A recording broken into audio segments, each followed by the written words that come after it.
What's up guys, Cypherx here wishing you a beautiful day. Whether you're killing time at work or up at 2 a.m. on YouTube, thank you for stopping by. Today I have the utmost pleasure of bringing you my first viable mid-game status build.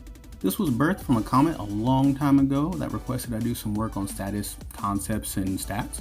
Because early game status is non-existent, this took some time, but I finally come up with the Paralysis Warblade concept that every corny bone in my body is calling the Scalpel. As with previous concepts, I'll go over armor, stat choice, wild souls, gameplay, and suggestions, so sit back, relax, and let's get to it.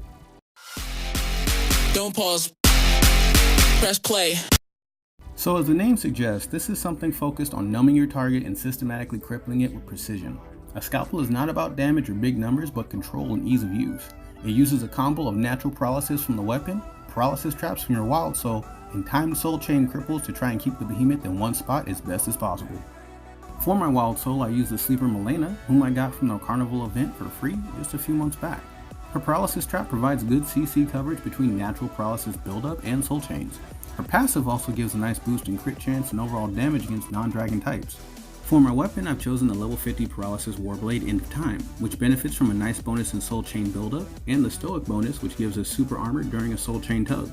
Our first skill, Mooncutter Brilliance, provides an excellent defense and is a nice counter on a short 6-second cooldown. The damage on this is nice and often contributes greatly to a paralysis proc. It should be noted that the counter is not limited to one hit, but is an invulnerability window during which several tightly packed hits can be nulled. Our second skill, Cloud Scatter Wicked Will, has a natural 1.5 multiplier to abnormality, which seems to greatly contribute to status procs. That multiplier, combined with the rapid attack nature of Cloud Scatter, results in many reliable CC opportunities. Our final skill, Blade Art Shadow Rush, provides good damage with a short instant animation. The scars it leaves on the ground provide an additional 10% crit rate and also generate 15% ki every 1.5 seconds I stand on or near it, hence why it's important to lock the behemoth down. To help bolster the damage status builds initially lack, we're using the infamous Abomination Armor. At level 40, the Abomination set gives us level 1 in Precision and level 1 Merciless. The 6% crit from Precision stacks well with Milena's passive, while the weak point damage makes our knockdowns more frequent, contributing to overall CC. Some stats worth mentioning include Anomaly Attack, Anomaly Crit, and Anomaly Power. While I do not have access to these now, I greatly look forward to playing with these later in game. So gameplay wise, I like to focus on and soften up a single part in preparation of my CC chain. Once the part is yellow or red in true sight, I pop my first trap and then break the part. You can also do this in reverse if the part is super easy to access. Simply break the part, then pop a trap as the behemoth is getting up. While the behemoth is down, you can work another part and break it with a little luck and skill while the behemoth is still in your trap. Something really cool to note, paralysis traps don't count against your paralysis procs from your weapon. You can paralyze a target back to back by proccing paralysis, then trapping it as it gets free. The only thing affected by this is the target's overall tolerance to paralysis, which will build up as the fight goes on. Since you start seeing soul chain stats on weapons around level 50, you should have multiple soul chains to use during your fights. Time them as a behemoth is getting up or wait until after it's going into enrage. On that note, never try to proc a CC of any type during an enrage animation. Many of you may know this from experience, but no form of CC works during the enrage animation. Heartbreak, stun, doesn't matter. During this animation, even death won't stop a behemoth from roaring. Funny enough though, it'll die immediately after.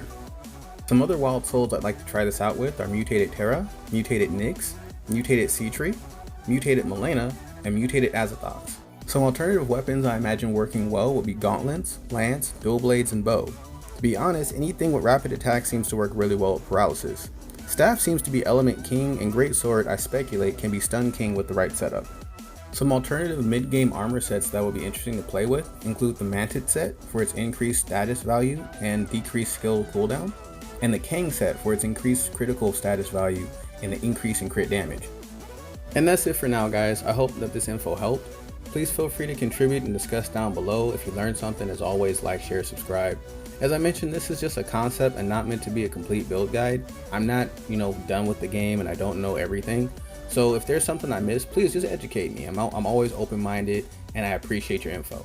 There are hundreds if not thousands of combinations out there and I encourage we explore them together as a community. Again, this is just my 2 cents. Thank you for checking this out. Peace and love. I'm on to my next video. Hey guys, thanks again for watching my channel today. As a new YouTuber, I just wanted to take a second to let you know that without you, this dream of mine wouldn't be possible. As usual, if you liked what you saw or learned something, please like, share, and subscribe, and everything you do supports my dream of going full-time and serving the gaming community. Also, if you haven't already, drop to my Discord channel and say hi. I love the company and your ideas do help me improve. Peace and love, guys. Peace and love.